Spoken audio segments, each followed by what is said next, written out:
Hello family, आज आपण बनवूया चीजी पाव रेसिपी।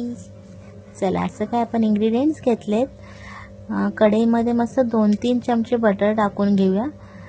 थोडं जास्तच टाकायचं बटर, आपल्याला व्हाईट सॉस बनवायचं आहे आणि बटर मेल्ट होईपर्यंत आपण थोडंसं वेट करूया। आता मुलांना सुट्ट्या आहेत ना, मग मुलांना काही ना काही खायला लागतं, त्यासाठी ही रेसिपी घरच्या घरी सोप्या पद्धतीने बनवणारी आहे।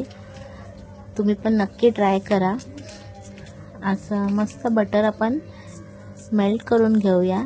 बघू शकता तुम्ही, बटर छान मेल्ट झालं ना का मग आपण पुढचे इंग्रेडियंट्स सगळे टाकून घेऊ। बटर मेल्ट झालं का आपण मस्त 1 चमचा त्याच्यामध्ये मैदा टाकूया। मैदा मस्त आपण स्टर करून घेऊया, कच्चा नाही राहिला पाहिजे मैदा, मस्त शिजून घेऊया। आपल्याला असं ब्राऊन सुद्धा नाही करायचा, व्हाईट सॉसला कसं असतो व्हाईटिश तसंच ठेवायचं, पण मैदा कच्चा नाही लागला पाहिजे। चांगलं शिजून घेऊया बारीक याच्यावरच, आणि फ्लेम गॅसची स्लोच ठेवायची, फास्ट नाही ठेवायची, नाहीतर मग सर्व करपून जाणार। मस्त असं स्टर करत करत बघू शकता तुम्ही मैदा आपला शिजलेला आहे, आणि असं सैल झालं ना तर आपण समजून जायचं की आपला मैदा असं शिजलं आहे। खूप छान पद्धतीने 1-2 सेकंड लागतात। नंतर आपण थोडं थोडं त्याच्यात दूध घालून घेऊया। दूध आपल्याला जशी आपल्याला कन्सिस्टन्सी हवी आहे तशीच टाकायचं। आपल्याला जसं लिक्विड फॉर्म नाही बनवायचं, घट्टच बनवायचं आहे, पण दूध पण थोडं थोडं, एकदम जास्त पण नाही दूध टाकायचं, थोडं थोडं करून असं टाकूया, जेणेकरून मैदा, दूध, बटर हे असं मिक्स झालं पाहिजे पूर्ण। मग ग्रेव्हीला चांगली कन्सिस्टन्सी येते आणि चीजी फॉर्ममध्ये येते ती ग्रेव्ही। बघू शकता तुम्ही, मस्त सर्व एकत्रित झालं आहे। असं स्टर करत राहायचं जोपर्यंत आपला ग्रेव्ही घट्ट नाही होत। बघा, बबल्स आलेत, ह्याचा अर्थ आपलं दूधसुद्धा मिक्स झालं आहे। आणि असे एक पॅकेट आपल्या घरात असतातच, ऑरेगॅनो, चिली फ्लेक्स, जेव्हा आपण पिझ्झा मागवतो, आमच्या घरी तर खूप आहेत, असे एक टाकून घ्यायचे पॅकेट।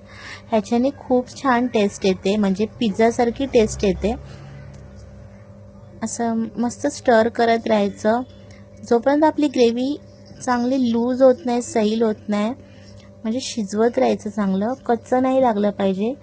त्याच्यानंतर असं व्हेजिटेबल्स टाकायचे, अनियन टाकले मी, शिमला मिर्च टाकले, कॉर्न टाकले, आपल्याकडे अवेलेबल असतील त्या भाज्या आपण टाकू शकतो।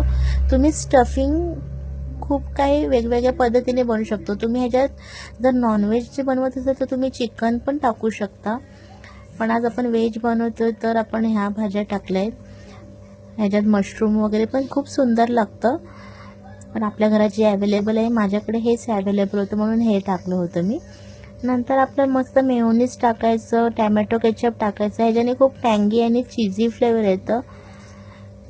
बघू शकता तुम्ही, आपली ग्रेव्ही पण मस्त एकदम लूज पण नाही आहे आणि एकदम घट्ट पण आहे, मीडियम कन्सिस्टन्सी आहे आपल्या ग्रेव्हीची। अजून आपल्याला घट्ट करून घ्यायचं आहे, आपण बारीक याच्यावरच शिजून घेऊया मस्त। नंतर थोडंसं आपण मीठ टाकूया, मीठ चवीप्रमाणे टाकायचं। नंतर आपण याच्यात चीज क्यूब पण टाकणार आहे, मग चीजमध्ये पण मीठ असतं, तर म्हणून तुम्ही प्रमाणातच टाकून घ्या, टेस्ट करत राहा। म्हणजे मीठ अजून हवं असेल तर चीज टाकल्यावर मग नंतर तुम्ही टाकू शकता, पण पहिले थोडंच टाका, नाही तर खार होईल ग्रेव्ही। तर असं मस्त चीज मी 2-3 क्यूब टाकले होते, कारण आपल्याला चीजी बनवायचं आहे तर चीज हवेच। तुम्ही ह्याच्यात कोणतेही चीज टाकू शकता, मोझरेला चीज टाकू शकता, चीज स्लाईस पण टाकू शकता। माझ्याकडे हे अवेलेबल होते म्हणून मी चीज क्यूब टाकले, पण खूप छान टेस्ट येते, खूप चीजी लागतं। आणि मस्त असं आपण ग्रेव्ही शिजवून ह्याच्यामध्येच बारीक याच्यावर ठेवलं ना तर आपल्या भाज्यासुद्धा सर्व शिजून जातात। चीज एकत्रित सर्व होईपर्यंत मस्त घट्ट करून घ्यायचं। मी खूप शिजून घेतलं होतं ही ग्रेव्ही, जोपर्यंत आपल्या घट्ट होत नाही तोपर्यंत शिजवत राहायची। बघू शकता तुम्ही, आपली ग्रेव्हीची कन्सिस्टन्सी अजून लूजच आहे। बघा, मी असं आटून घेतलं होतं। नंतर मग आपली ग्रेव्ही थंड करून घ्यायची। हे बघा, मग असं काय आपण भरून घेऊया। पाव घेतले, ते पावाचे ना मी 2 पीस केले होते, म्हणजे, आणि मग त्याच्यामध्ये पण असं मधून मी कट करून मग फिलिंग केली होती। तुम्ही ब्रेड पण भरू शकता, पण माझ्याकडे पाव अवेलेबल होते म्हणून मी ह्याच्यात केले होते. थोडंसं ट्रिकी आहे पावमध्ये भरायला, पण खूप टेस्टी लागते. तुम्ही नक्की ही रेसिपी आहे तुमच्या मुलांना बनवून द्या. आणि आपली ग्रेव्हीसुद्धा अशी बघू शकता तुम्ही, मस्त थंड झाली आहे, की जेणेकरून लिक्विडी फॉर्म नाही की पडते वगैरे. पडलं ना मग पाव ना खूप असं मेसी होऊन जातो खूप, मग ते खाण्यामध्ये टेस्ट नाही लागत. असं मी सर्व पाव मस्तपैकी भरून घेतले. बघू शकता तुम्ही, फिलिंग खूप छान झाली होती, म्हणजे टेक्स्चर वगैरे पण खूप छान होतं. असं मी सर्व पाव भरून घेतले होते. आणि मग नंतर आपण ह्याला शॅलो फ्राय करून घेऊया. तुम्ही ह्याला डीप फ्राय पण करू शकता, पण मी सजेस्ट करेन शॅलो फ्रायच करा, कारण का पाव असल्यामुळे ना ते मेस नाही होत तेल सर्व. असं मस्त बटर टाकूया आणि जितके पीस आपण भरले आहेत ना सर्व कढईमध्ये मस्त भरून घेऊया. आपल्याला ना ह्याची खालून मस्त असं क्रिस्पी झाला पाहिजे ब्रेड, तोपर्यंत मस्त शिजवून घेऊया. एक 2-3 मिनटं लागतात. झाकण देऊन ठेवायचं. वरतून मस्त ब्रेडला पण ना पावाला बटर लावायचं आणि मस्त शिजवून घेऊया आपण, जोपर्यंत आपले पाव खालून क्रिस्पी होत नाही आणि चीज आपले मेल्ट होत नाही.